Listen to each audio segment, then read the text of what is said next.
Our final speaker this evening had an unfortunate task of trying to lead a club during the pandemic shutdown. We all learned a great deal about video and hybrid meetings.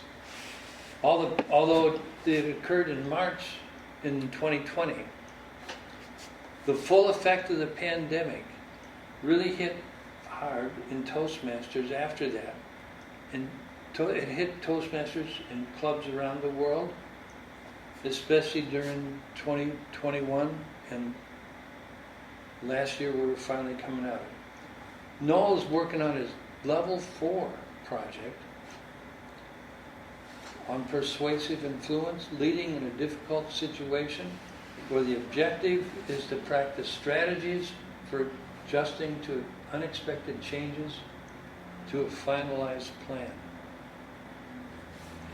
Noel, I think I'm going to take good notes on this because every plan runs into some changes. He'll provide a real-life situation on what happened to his club and the Toastmasters when he was elected as president and the plan he created with his executive committee. He'll distribute copies of the plan disruption ideas, and you are encouraged to ask him questions after his talk. At this time, I'm going to introduce Noel Gannett.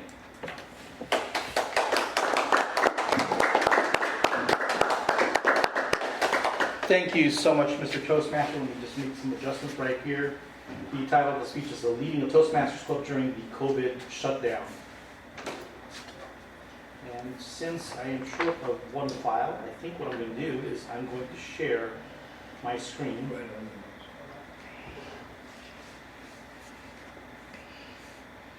To show the plan that I was working on.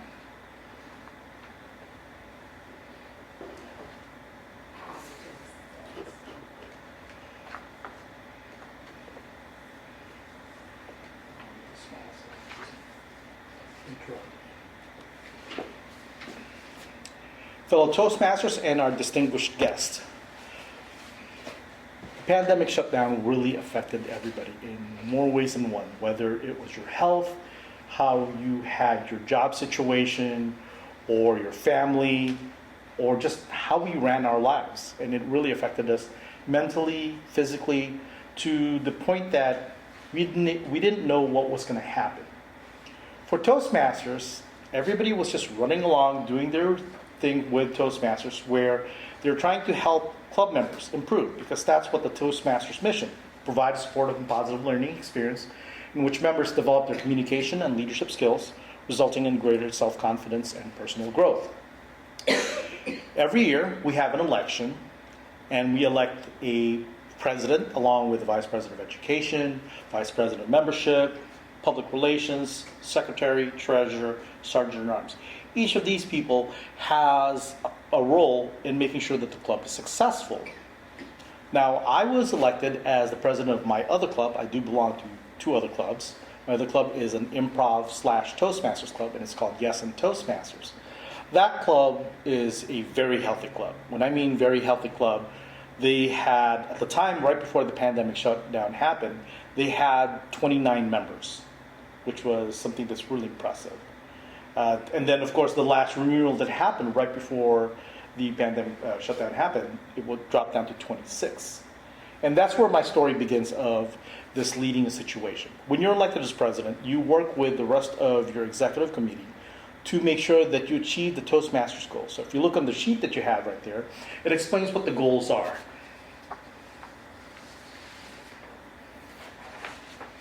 It says the key deliverables, if you're in the business world, you'll understand KPIs, key deliverables, is you must achieve these 10 goals that are listed. There's levels and pathways, that's the educational program we have, and there's 5 levels. There's level 1, 2, 3, 4, and 5. And you're supposed to have 4 level 1s from the members, 2 level 2s. Goal 3 is another 2 level 2s. Goal 4 is 2 level 3s. And goal 5 and 6 is you get either level 4, a level 5, or with a distinguished Toastmasters ranking. That's just on the educational side. In addition to that is you must gain 4 members And then to a stretch goal, another goal is to gain an additional 4 members. That's quite a lot. If you look at this club is very small. And that's okay, but to make sure to make it easier for a lot of the club members is to gain more members. It makes it a lot easier to run the club. As well as getting the officers trained, at least 4 of them, first half of the year, right at the beginning of the year, which is in July, and then the second time around, which is in the halfway point in January. You're also supposed to submit your renewals on time, twice, at least once that has to be on time, and then also to submit the officers list right before the year starts. And for that, you also must have at least 20 members, and at that time, you had to gain 5 members just to qualify for this Distinguished Club program goals that they have. So as the president, this was the plan that I had. We had a budget of $463.87. At the time when the pandemic, just before the pandemic happened, there were 26 members, and then we had the 7 club officers. These are the people who's going to help achieve those goals. So when you say 4 level 1s, out of the 26, 4 people have to get those level 1 projects, which is 4 projects that you have to work on. And there were some milestones attached to it. So you know where you are in achieving all 10 goals. If you achieve all 10 goals, well actually, let me back up. If you achieve 5 goals out of the 10, you're considered as a distinguished club. If you achieve 7, then it's select distinguished. Now if you achieve 9, then that means you're president's distinguished. If you achieve 10, that's pretty impressive when you can do all 10 goals. That's a very lofty goal. With a club that big, it should be, I wouldn't say easy, but it's a lot easier to achieve a lot of those goals. And so there are milestones when they have the training at the end of August. How many officers were trained? Because that means you need at least 4 officers. And then the first renewal happens in October 1st is the due date. We want to make sure that we pay on time for at least 8 members that's in there. And then the second half training starts in November and ends in February. As well as the next renewal, which is in April 1st. So that's 6 months down the road. And finally, the year ends on June 30th. These are the goals so you can see where you're at trying to achieve 10 goals. Who are the people that's involved in this? Well, if you treat this like what you have on project management, because the Toastmasters, they teach you professional development on managing projects as well as managing events. Here's a perfect example. If you look down, the project manager is the club president. And then I have team members that have specific goals. The vice president of education, he's responsible for making sure that we complete those 6 goals in education. And there are milestones that's listed in there. That means in the first half, he needs to make sure that the officers were trained. And then also by December 31st, he should have at least 3 out of the 6 goals completed, or the total 10 goals he's going to help out, is to achieve those goals. And of course, the deadline is the end of the year, June 30th, 2021. The vice president of membership, remember, you have to keep it in 20 members. You have to make sure you maintain the 20 members at least, and then also gain 8 members to achieve those 2 goals. That's a lofty thing to do. I mean, could you imagine if we tried to gain 8 members, if we did 1 member a month, and there's 12 months? That's pretty tough to do. But that's one of the things that you try to make sure you achieve. And then, of course, the milestone that happens on those renewals. The treasurer is responsible for collecting the dues, making sure to provide the budget. Of course, they attend the monthly executive meeting. And then, of course, their term ends on June 30th. And lastly, since that first goal that was listed was submitting the officer list right before the year starts, it's the responsibility of the secretary from the previous year. And so she submitted it right on the first election that we had, which was on May 14, 2020. COVID happened. Trying to achieve all these goals, when you're shut down, you can't meet in person, it's rather difficult to do this. And it's an improv club. Put that in your head of trying to figure out how do you do improv online with everybody on Zoom. And as a personal side note to this, I was laid off by my company the month before the pandemic shutdown happened. My priority was definitely not Toastmasters. But at the same time, as I mentioned, the pandemic really does a lot of things to you, including a lot of emotional suffering that comes along with it. And it was difficult for me to attend a Toastmasters meeting still with no job. So those were a lot of things that happened as a disruption to this plan. If I took a look exactly at what happened at the end of the year, we did achieve all 10 goals. How was that possible? The club's name is Yes and Toastmasters. Yes and is an improv exercise that if I tell you the sky is green, your response is yes and. You're going to agree with me, and then you can say something ridiculous. And that for that something that's ridiculous, you will say something, and brown cows give chocolate milk. And I have to respond with yes and. And the point of this exercise is you don't shoot down any idea. Maybe there is something that you could tweak in this idea to make it better. And that's what it happens. Is to lead a club, it is not just the president. This was the 7 people who were involved. And they came up with very creative ways. We have 2 people that were involved with Second City. They are alumni of Second City. They figured out we can do improv online. No, it's not possible. Yes, it is. And we're going to make it happen. Some of the improv exercises was passing a pencil to this imaginary thing when you're on a box, and you're going to pass it this way. And you just have to figure out if there's a mirror image, and you're going to grab it from here, and then someone change it to toilet paper and drop it down. It was probably the most amazing thing that you came up with, and some of the exercises were verbal, and it helped out. We've had themes that was involving with puppets. I am not a puppeteer, and neither are the club members, but one guy is, and it turned out that was a draw. We were still getting people on Meetup. Yes, we started with 29 and dropped down to 26, and by the time my term started, it was down to 20. But we gained 10 people.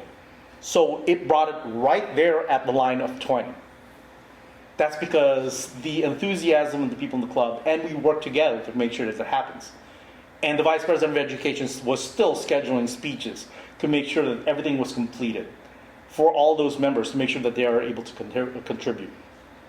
That is one lesson that I learned, that it is not just about me, because they knew that there was an emotional toll that was going on for me. Somebody else has to help out. And we all pitched in because, yes, I had my own personal problems, and I'm pretty sure everybody else did. I'm a single guy. My world is limited to just me. But for people who have families, it also affected them.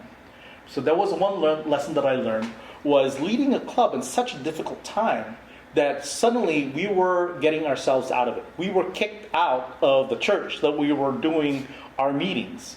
What did we do? We moved to Bolingbrook because we can get into the Bolingbrook Library for free. That is now our permanent home. That's where we meet instead of Naperville. It's nice and fancy with Naperville, but no, we're going to be over in Bolingbrook. We're quite happy with that. And at the same time, we started bringing back people. So past my term, right now the club is in a very healthy, way too healthy, of 34 members. That's quite a lot. And they're still achieving a lot of the goals that they have. But the lesson that you definitely learn is people are helping you out to make sure that that's goals that are still achievable. Now, in front of you is a list of what they call the planned disruption. From what I told you of what you know about this club, was I showed you the goals that we have, which talks about everything from educational goals, getting members trained, and at that time it was trained online, achieving the educational goals that we have, and then also turning in the submittal of their dues, renewal of dues, on time. But if you look at that planned disruption, some of them are things that can apply to, well, if you have this plan of how to make sure that the club is going to achieve all 10 goals, throw me something in there that, okay, this is something that's unexpected. And I'm supposed to respond and provide, okay, let's come up with something to make sure it helps out.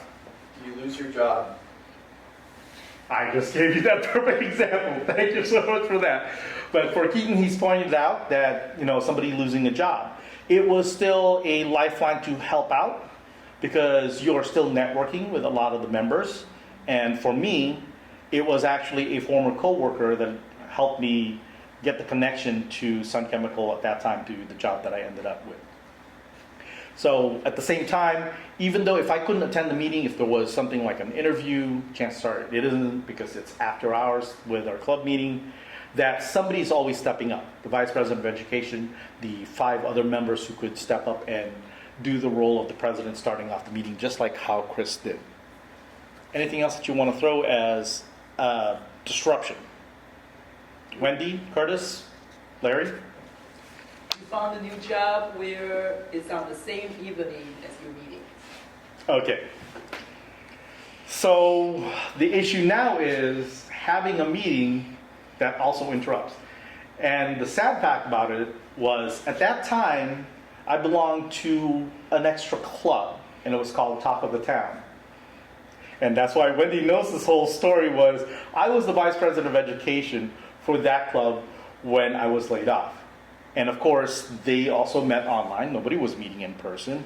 And for me, I had to make the hard decision that I was not going to renew and I was going to step down in my role. And that was a pretty quick thing. Now, that's the thing about in Toastmasters is because life happens. You could have, so I think it was listed there as one of the disruption. Somebody gets pregnant. Not me, obviously, but it was, if I had a wife, gets pregnant, then I would have to take a step back of what I do in Toastmasters. Because I know that with 26 members, somebody's going to step up and do the role. They could always vote for a new president. Anybody else? Wendy? Curtis? Larry? You come down with an illness. I come down with an illness, little thing called COVID. The nice thing about the whole COVID thing was if it was not serious enough that I would be in the hospital, being hospitalized or anything, is I can still attend the meetings online. If there was something that we learned online or we learned from Toastmasters because of this pandemic was suddenly we found out that the audience is no longer what I see here where I have eye contact to every single person, was I also had to include that little tiny camera and I always focus on it so Curtis and Wendy would think that I'm talking to them straight. And if you look at the camera right there, it's probably showing the same thing. So that was the one thing that we learned is if you got sick or you couldn't make it, car trouble, or there's a conflict that you couldn't make it back on time here in the Cal, is you could have hybrid meetings. You could have people attend online and also attend in person. Preferably, obviously in person, because you get that feeling of, for a lot of people who struggle with large audiences, and they have that anxiety of dealing with audience, you prefer to do it in person. But if you want to start off, you can start off at home, join in the Zoom meeting, and if you notice, there's 2 cameras set up. One is right there, it shows the audience that's facing right here, but I also attached this extra camera so I have that one-on-one contact to anybody that's online. And you will do the same thing when you're online. Anything else on disruptions? Chris? Speaking especially with the Yes and being an improv group, how did you overcome both the technology lag going to hybrid and keeping the energy that, obviously with improv, it's a feed, I feed off you, you feed off me in person. How did that translate? It translated in a very different way. It wasn't exactly how it was in person, but you will definitely feel the energy that came along with it. One of the improv exercises they have was called Dr. Know-It-All.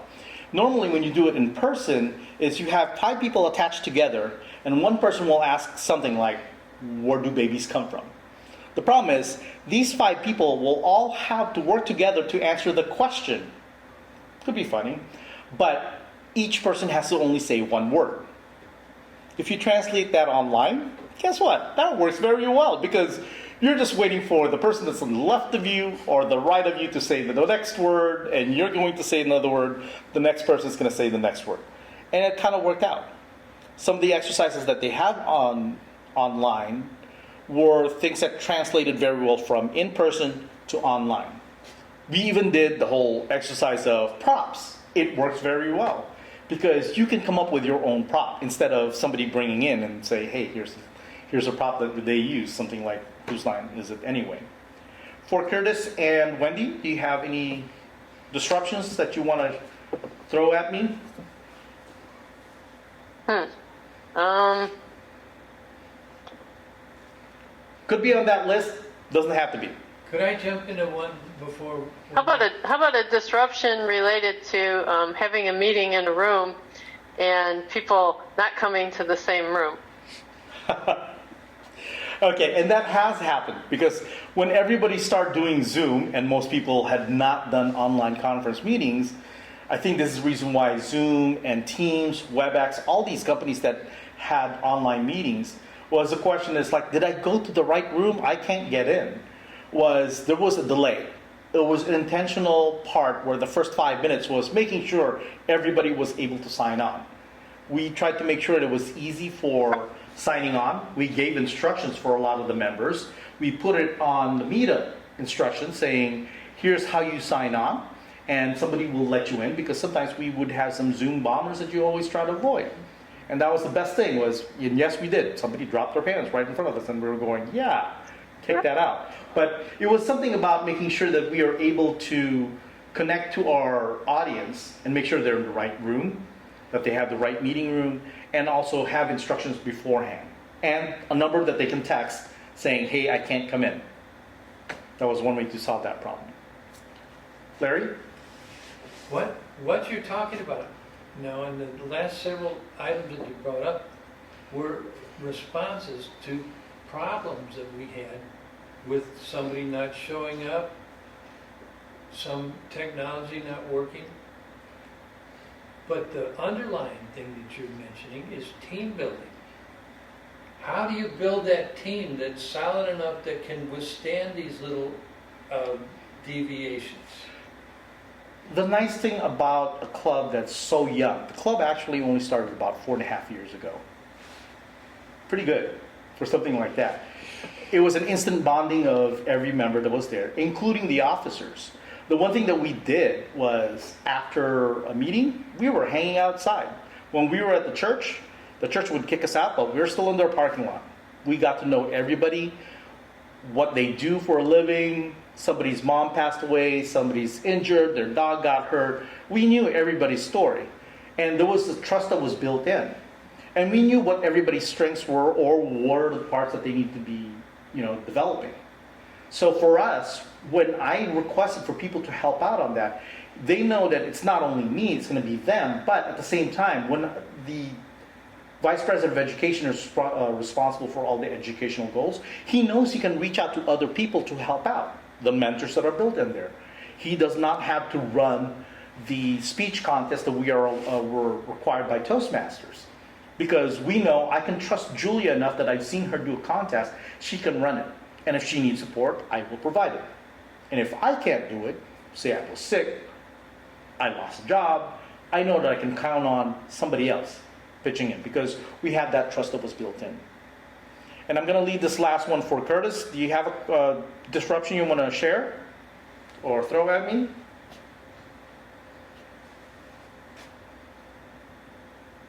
Sorry, I do not right now. I apologize.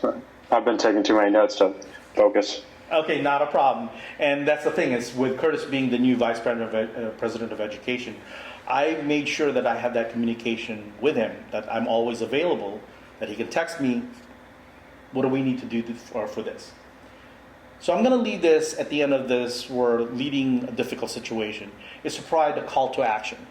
Because for us, for you as being the president, you are also going through what I did. We are not out of this, because the world has completely changed. There's no more pandemic, but definitely the virus and everything else that comes along with it still exist. We run into people who can't make it in a meeting. We are now comfortable to make sure that we can do a hybrid if we need to. But now, you're going to lead the club in a difficult situation, and what would you do when you have this, and how do you resolve it? Mr. Toastmaster.